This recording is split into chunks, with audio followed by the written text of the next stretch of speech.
أجمعين. وبعد، يروي الشيخان فيما اتفقا عليه من حديث أبي قتادة رضي الله عنه قال النبي صلى الله عليه وآله وسلم: العبد المؤمن يستريح من أذى الدنيا ونصبها إلى رحمة الله.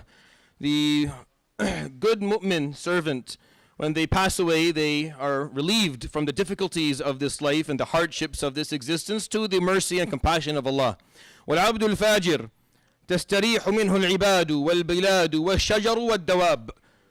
And a wicked slave, when they die, the country and the people and the trees and the animals are all relieved from his existence. Indeed, yesterday we witnessed يوم من أيام الله سبحانه وتعالى, one of Allah subhanahu wa ta'ala's days, when he told Musa, وَذَكِّرْهُمْ بِأَيَّامِ اللَّهِ. Allah told Musa in the Quran to remind Banu Israel of the days of Allah subhanahu wa ta'ala, when he got them through the sea, when he saved them time and time again from their loss in the middle of the desert. He told them, ذَكِّرْهُمْ بِأَيَّامِ اللَّهِ, remind them of the days of Allah subhanahu wa ta'ala. And we witnessed one of Allah subhanahu wa ta'ala's days. Now, I say this with a lot of caution, but regardless of what happens next, we don't know what's going to happen next. We ask Allah subhanahu wa ta'ala to grant the people of Syria true liberation and true salvation. May Allah subhanahu wa ta'ala grant them a future that is beautified with justice and with equality and with righteousness, and may that be contagious to the whole region. But I don't know what's going to happen next. And I don't need to know what's going to happen next, nor do I need to even assume what it is. What I need to do is take a moment and reflect on what happened. Reflect on what Allah subhanahu wa ta'ala, when Allah subhanahu wa ta'ala wants to change something, He will bring through His decree all of the causes and all of the reasons for it to happen. And then He will take something that you feel, and I say feel here, I am talking in a very personal matter. I'm going to say, keep this as, I can't get personal with this because I don't want to make this uncomfortable to anyone here. I still have not fully processed what has occurred. But when Allah subhanahu wa ta'ala wants something to change, He will take something that you feel is absolutely impossible, that is not, there's no way for it to ever occur. And then He will line up, subhanahu wa ta'ala, all of the reasons and the causes, whether the people who are lining this up know that they're a part of it or they don't, and then He will take something that you feel is rooted in the ground, beyond what you can imagine, and He will get rid of it and demolish it within a couple of days. And you won't even not giving you enough time to even process the shock of what occurred. That is Allah subhanahu wa ta'ala.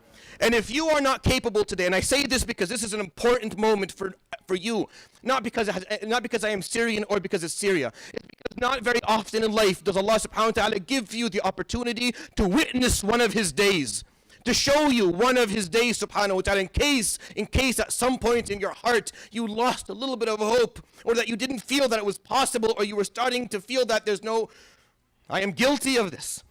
I have always been guilty of this. I don't have the ability to hold my optimism for more than 3 seconds at a time.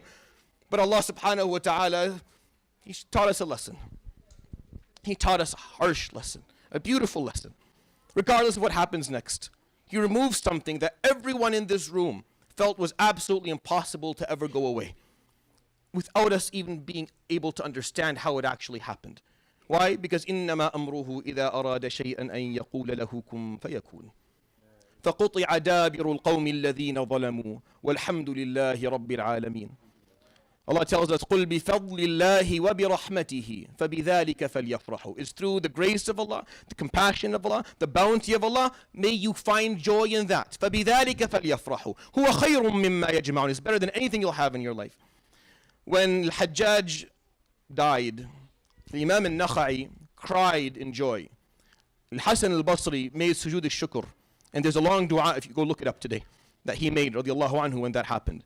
We are commanded as Muslims to rejoice when a zalim is removed. When an oppressor is removed, we are ordered as Muslims to find joy in that. To see that as Allah subhanahu wa ta'ala's divine intervention for the human race. As a reminder for us that when He wants, when He wills, things will change.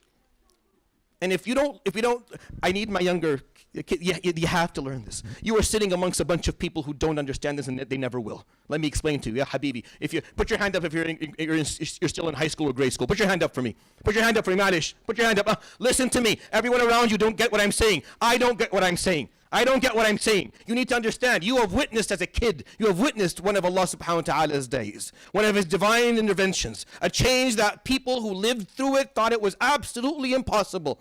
And you witnessed it. May you carry that with you for the rest of your life. That when Allah subhanahu wa ta'ala wants to do something, He will do it. But this joy is not complete. Not even close to being complete. This joy is not complete until it spreads to the people of Palestine. Until it goes to the people of Al-Aqsa and Al-Quds, until it goes to the people of Gaza, until it grants salvation and liberty to the people of Palestine, the people of Lebanon, and the people of Sudan, and every single place where there are Muslims who are fighting for their liberty and their freedom. This joy is just it's a small piece of the puzzle. For an ummah that has been sad and in tears for over a year, our khutab are impossible to give. The topics are impossible to choose. We have to watch people being pulled under the rubble every single day. So this has been a hard year and a half. This has been a hard year, and this has been difficult for everyone. So we get a moment where Allah subhanahu wa ta'ala shows, here, let me show you what I can do with a zalim. In a week where you don't even have enough time to keep up with the news. You're going to go and work on Monday, and then by Friday you're not going to know exactly what even happened. And you're going to be stuck with, here, this is how easy it is for me. Do your job. Do your job. Continue doing what you know you need to do. Continue to carry this baton, this legacy forward. Continue to commit yourself to Allah subhanahu wa ta'ala and His teaching and His deen, and to the Prophet sallallahu alayhi wa sallam's sunnah, so that this will see full fruition for our ummah. Take the little bit of hope that this offered us. Carry it in your heart and move forward with it. Because the day will come, inshallah, we will see the salvation of the people of the Holy Land, where the people of Palestine will be able to go back to their homes and live there as free men and women with no fear for their lives. And the people of every single country around them that are living under the rules of a tyrant, of a dictator, will be able to do the same, because it's no different. It's no different. I don't want to ruin the ability of certain people to go back home to their countries, but you know what I'm saying. You know where you come from, and you know who rules you, and you know how they rule you. May Allah rid us of all of them. May Allah rid us of all of them. Because we cannot continue to live like this. We can't live like this as human beings anymore, where we know that those who rule us do not have our best interest in mind, do not care about that book, don't care about the person who brought it, do not care about the Lord. But وَأُمْلِي لَهُمْ إِنَّ اللَّهَ لَيُمْلِي لِلظَّالِمِ فَإِذَا أَخَذَهُ لَمْ يُفْلِتْ. Allah subhanahu wa ta'ala will delay time for an oppressor, but then when He takes him, He will not let him go. And the Prophet عليه الصلاة والسلام, after he said that, he recited, وَكَذَلِكَ أَخْذُ رَبِّكَ إِذَا أَخَذَ الْقُرَى وَهِيَ ظَالِمَةٌ إِنَّ أَخْذَهُ أَلِيمٌ شَدِيدٌ. That's how your Lord takes the oppressor, when He takes them. Indeed, when He does that, it is painful, and it is weird, and it is real. That's what I want to share with you. Tonight, just as a disclaimer, the concept of Salat al-Shukr and Salat al-Fatih doesn't have a lot of evidence in Islam. It doesn't. But it's after Isha, and this is the time for Qiyam al-Layl. We're going to pray 2 rak'ah Qiyam, and then a Shafi' and a Witr, and make a dua. And then after that, we will embrace one another with some sweets, and make dua for those who are still waiting for their turn to find liberation, and to find salvation, and to find that which we know they deserve. And may we use this moment of hope, this moment of beauty, this moment of high morale, to motivate ourselves, to move forward with it, to motivate our children, to motivate the next generation to take this as seriously as they need to, in order for us to find the outcome that we hope for. And that's what I want to share with you. Subhanakallah bihamdika, la ilaha illa anta.